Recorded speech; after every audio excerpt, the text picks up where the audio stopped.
Hello, everybody, and welcome back to Agile Meridian's Agile Shorts. My name is Mike Jever. I'm here with my esteemed partners, and we're here for episode 53, one of our episodes on our disruption series. Today, we're going to talk about relating disruption to innovation. And if you followed us through this series in the last 3 episodes that we've had, the first episode, we talked about change in humans and how they interact, and around VUCA, volatility, uncertainty, complexity, and ambiguity, and how it's generating all of this disruption and the need for innovation. In the second one, we talked a lot about personal disruption. Kumar went into a lot of detail around Whitney Johnson's book and her method around personal disruption.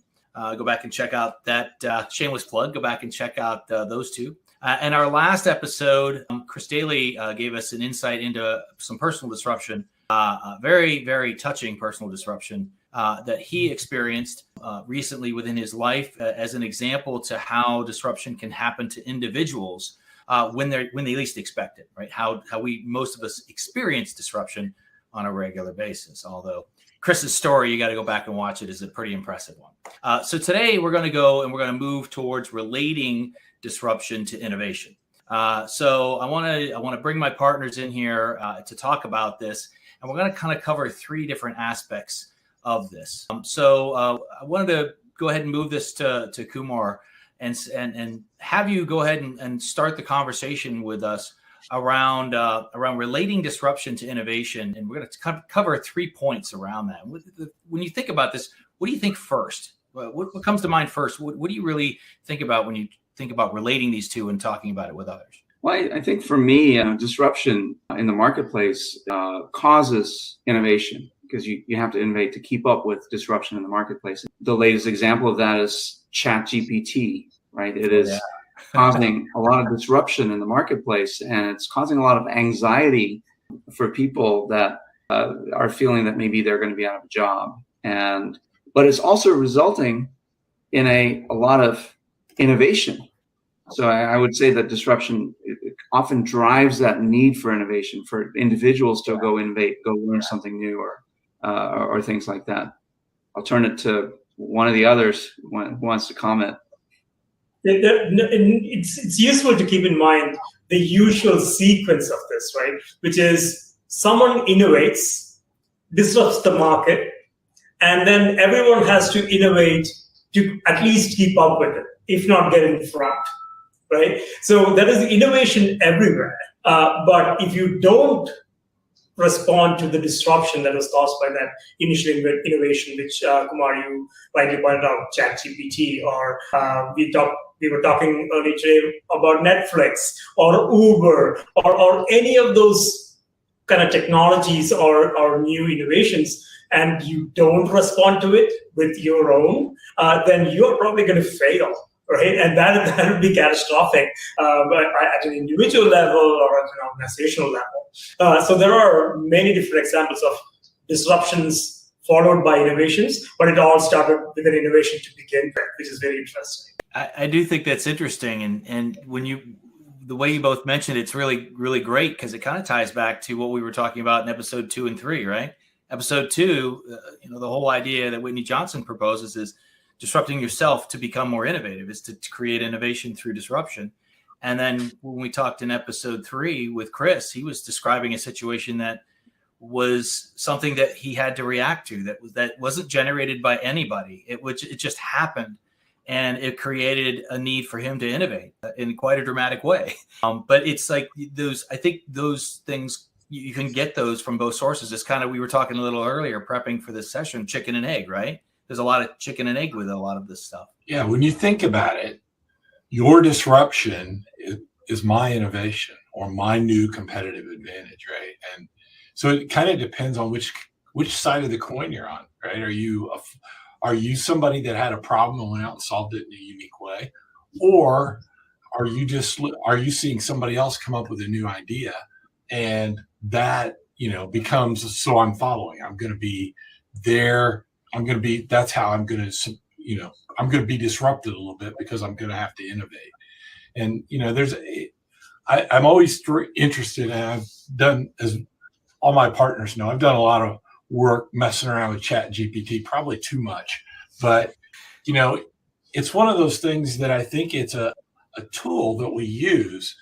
And I think a lot of people are scared by it, right? Because of what it might be. I mentioned in the workup to this, it's always interesting to me that, we mentioned Elon Musk, and I mentioned Elon Musk about how it's interesting that he signed a letter with 1,000 other tech stars about, we need to put the brakes on AI for a little bit, but yet he has a self-driving car, right? So is a self-driving car, that's disrupting the automotive industry, right? His electric vehicle disrupted the automotive industry.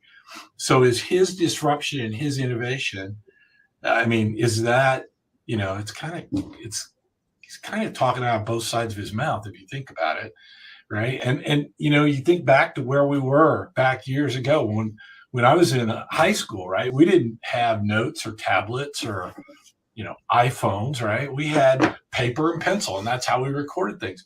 Is it really that new? Is the stuff we're doing that is now the sci-fi of when I was a kid, is it really that, what do I want to say here? Is it really that scary for us?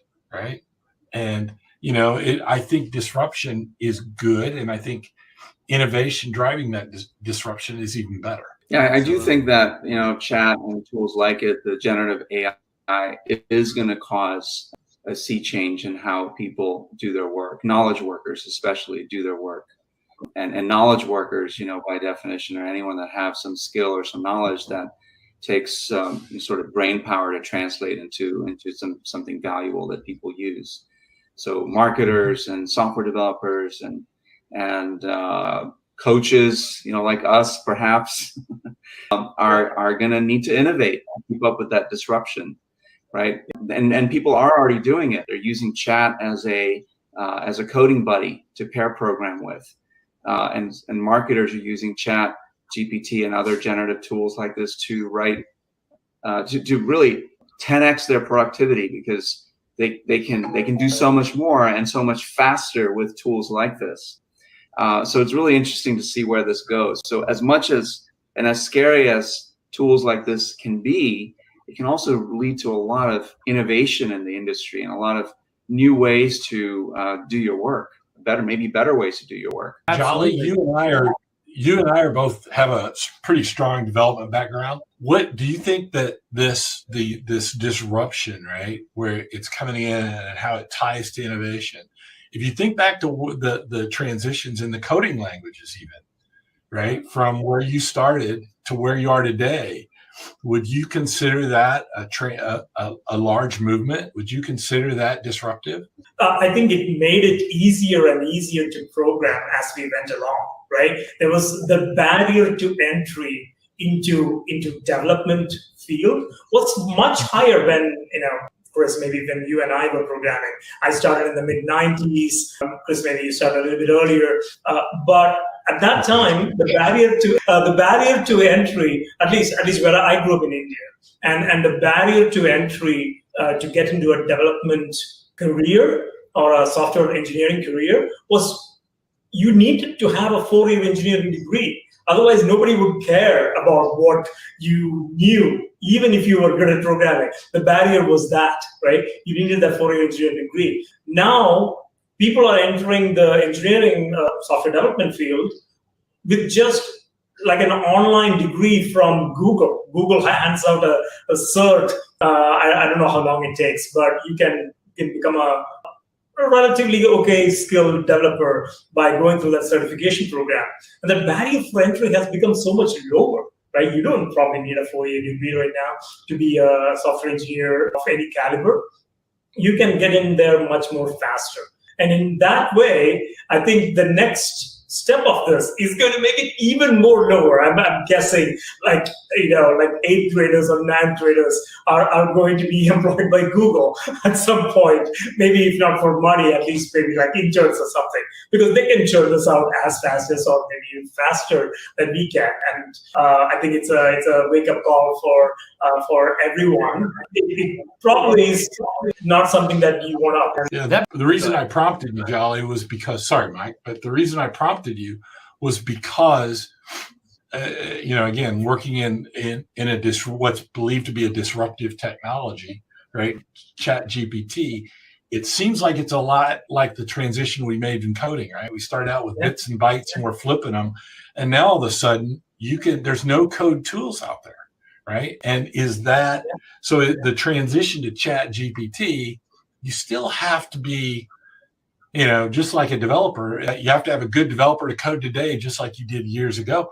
Chat GPT is the same way, right? If an idiot with a tool is still an idiot, so we want to make sure that, it's easier to go through and view it as a tool that we're going to adopt and see how and embrace that change than it is to try and fight it. Yeah.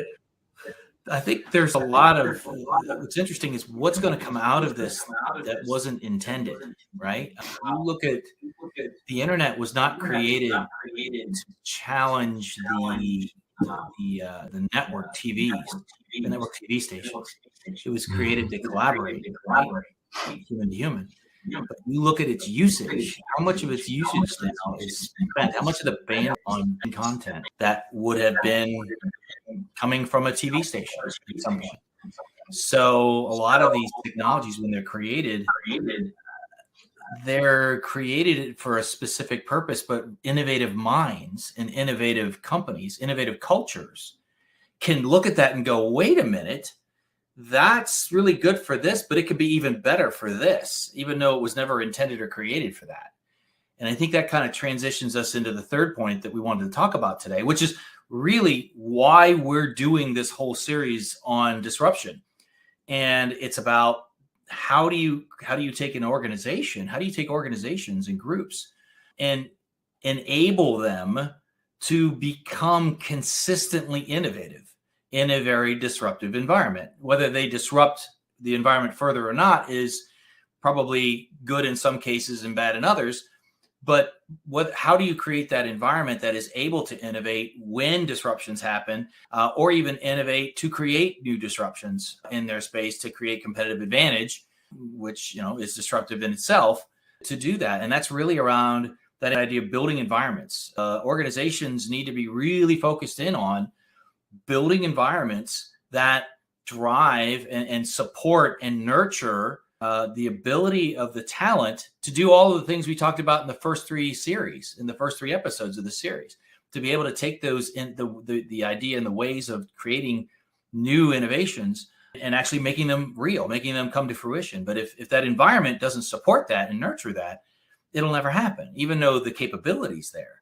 And I think that's where a lot of the four of us and the folks we work with spend a lot of our time really talking to the clients that we work with today and the individuals we work, especially the individual leaders that have the influence to manage and mold culture, to have their hands on those environmental sticks, to be able to make those things happen. And I want to hear your thoughts on that, in terms of how do you tie together this idea with environment building as leaders of organizations and creating an innovative culture? Yeah, I can start. I see it in that organizations that spend the time to invest in their people and their teams, right, that create an environment, the kind of environment that encourages innovation, are also those types of environments that tolerate a certain amount of failure, right? So failure isn't a bad word in those environments. Right, it's allowed. In fact, it's even encouraged that people try things, learn from those experiments that they conduct, and then make them better through an iterative process. And by doing that, they are nurturing these individuals to their own individual capability to disrupt themselves. So thinking back to the Whitney Johnson model, where an employee in an organization, as they kind of go through their own S-curve, right? They start out as a new person, unaware of what the climate or the culture is like, and then they quickly sort of get assimilated. And if it's a culture that nurtures individuals' capability to disrupt, they quickly get engaged and they're learning and they're contributing, and up to a certain point to where they reach a state of mastery, right? So the organizations that allow for that kind of that have that kind of an environment, those people will find other opportunities to disrupt themselves, right, within the same company, more than likely, and they stay. At least that's my. I've seen it. I've seen it in companies that do that. Yeah, just to add to that, Kumar, we in the disruptive method, we talk about how leadership can help make that environment happen for the individuals to do what you just mentioned, right? Which is nurture the talent, trust them, get out of the way, be the coach, be the one who gets the blocks out of the way, and be that leader, not just the micromanager that you might be used to be doing. So the leader or the leaders in the companies can equally help the individuals and create that environment where those individuals can actually do everything that you just mentioned. I think that's key. I think they have to be full-on participants in this, not in the way that they're driving or working on the work or the service or the products they're delivering, but they have to be active participants, not in just signing a charter and putting up posters around the room, but in being an active participant in helping individuals feel safe and building the psychological safety, depending on where they're starting from and how much innovative culture they have today, how much failure do they allow to happen? How is failure viewed today? When these things start to pivot, people don't believe right off the bat, especially if it's been happening for a long time, that the new norm is the new norm. They think it's a fad. They think it's going to maybe not stay around. And if they're not full-on participants, so they don't see people engaged in this in a way that both of you were just talking about, they're going to notice it. They're going to feel like it's an empty promise, and it really doesn't have a whole lot of leadership engagement behind it. It may have support, but if it doesn't have that engagement, it's not going to have the impact that it should and could, or it may take too long and people decide, this isn't really and they go back to what they were doing. Chris, anything? No more thoughts on that one, I guess, right? No, I think you said it all, Mike. So, I mean, it's also important to note that if you don't respond to disruption with innovation, odds are that you will fail, right? I mean, the odds are higher, much, much higher that you will fail. And it is on the leaders of these organizations to kind of create that environment so that we don't go down the path of failure. I remember the small example where, Uber came in and Lyft came in and disrupted the cab industry. But I don't know about other cities, but Kumar, you might remember this. In DC, there are these hyper-local companies that run Uber-like organizations, right? Where you can get cars for just like small local trips or something similar, right? Or you walk to a certain place and then you get into the car along with a few other people. There are so many companies that have innovated separately from just following what Uber or Lyft did, and have these hyper local companies which have catered to a different market, which is a really good example of great innovation coming out of disruption, even when there was no need to. Right, which is just really awesome. Well, the thing about innovation is that it creates new ecosystems. It creates new markets for people to Uber was at one point the only player in that game, right? And then came along Lyft, and then all the other hyperlocal cab services, and then came DoorDash, and all of the variants of using a person and their vehicle to go deliver a service for someone, right? Either delivering the person to a location or delivering food for them or buying them groceries or whatever it might be. And so innovation breeds more innovation because it creates a marketplace for new ideas to take hold using the same sort of basic concepts. And Netflix is the same thing. They sort of started this whole trend around streaming. And now look at all the players that are out there that are doing similar things with streaming, right? And of course, when they first came about back in 2001 or whenever, and Blockbuster was king, no one ever thought they were going to go away, except the people that were using Netflix, who looked forward to those DVDs coming in the mail. And of course, now there's no Blockbuster except for what is it, one store somewhere? Something like that. Yeah, I think there's a program out about it. Like somebody made a program about that. I think I would just add to everything we're saying is that we've talked about innovation being new ideas, right? Where somebody comes in and they come in with the intent of doing something, right? And they go off and they build something, like Uber went off and built its own dispatch software, right? Things like that.